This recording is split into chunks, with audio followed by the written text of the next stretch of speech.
Hey guys, today I'm going to be discussing understanding your opioid prescription, specifically effective strategies for understanding your opioid prescription relating to long-term effects for orthopedic surgery patients. So first off, this is a quick overview of what this presentation is going to provide. We're going to go over the purpose and the audience, a little bit of background on the opioid crisis, the methods of how this paper was written, the completed work I have done, an overview of the results and findings, and the things to be done before submission is going to occur. First of all, the purpose and the audience. The purpose is to outline the issues of opioid use after orthopedic surgery to make these patients more aware of potential addiction and long-term effects associated with the drug. And purposefully, orthopedic surgery patients at UK Chandler Hospital are going to be targeted because this population is at a very high risk for addiction after their surgery. So this is a quick little infographic of the opioid epidemic by numbers. And as you can see, this is an increase that we are seeing in the United States. So there are 130 plus people who die from opioid-related drug overdoses, and there's 10.3 million people who misuse prescription opioids. This can be seen in this population, specifically in Kentucky, as so many people are turning to heroin after they have misused their opioid prescriptions. A lot of this has to do with the lack of education people get on these opioid drugs, but it also has to do with the lack of health care that they're provided in different parts of the state. So a little bit of background on the opioid crisis. Like I said before, patients have very little education on their opioid prescriptions. If they're not educated on opioid addiction beforehand, the only education they get about their prescription is a little speech from the doctor and a speech from the pharmacist on how to use their drug. Orthopedic surgery patients actually rank third highest in opioid prescriptions post-operatively, which is why this population is targeted for this paper. And as we saw in that infographic, dependence continues to grow, increasing in surgery patients 152%.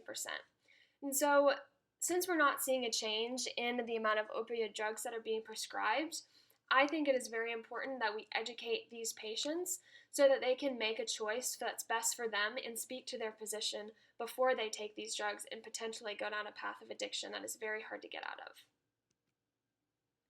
So for this paper, the following methods were followed. I researched opioid use and the abuse within the United States, which I discussed. I pulled the relevant information about opioid use specifically to orthopedic surgery when I was reading through these papers.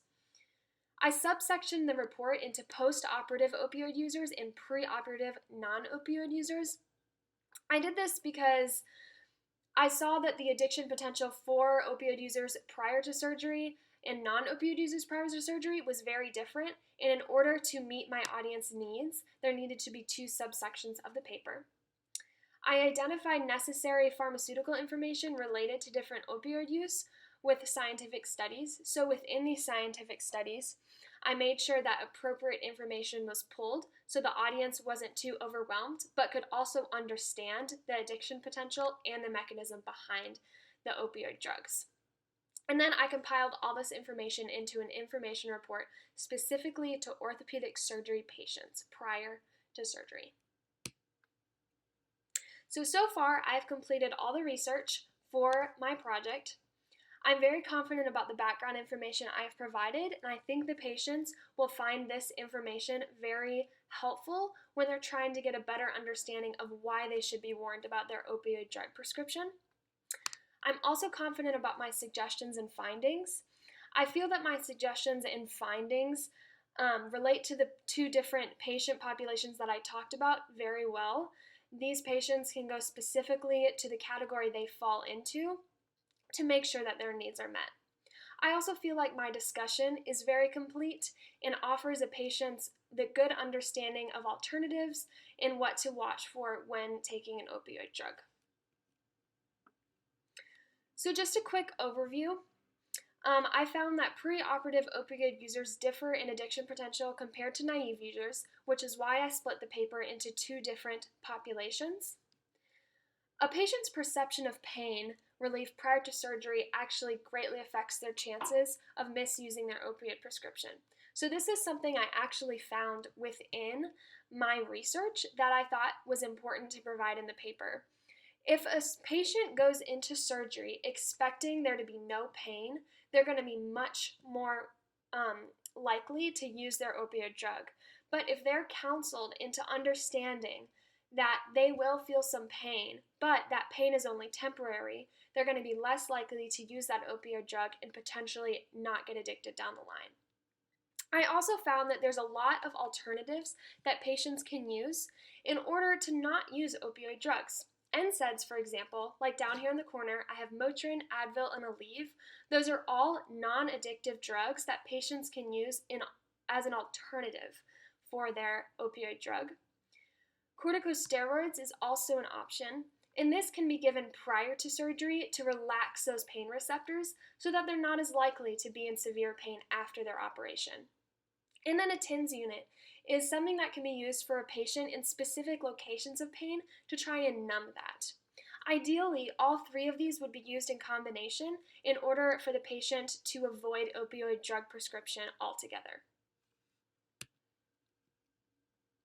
So before I submit this paper, I would like to finalize my method section. I would like to pull some more information specifically to orthopedic surgery patients and why I chose that population. I would also like to target some specific surgeries for this report to narrow my audience even more, to be more to specific orthopedic surgeries. I would also like to incorporate more information directly relating to orthopedic surgery patients.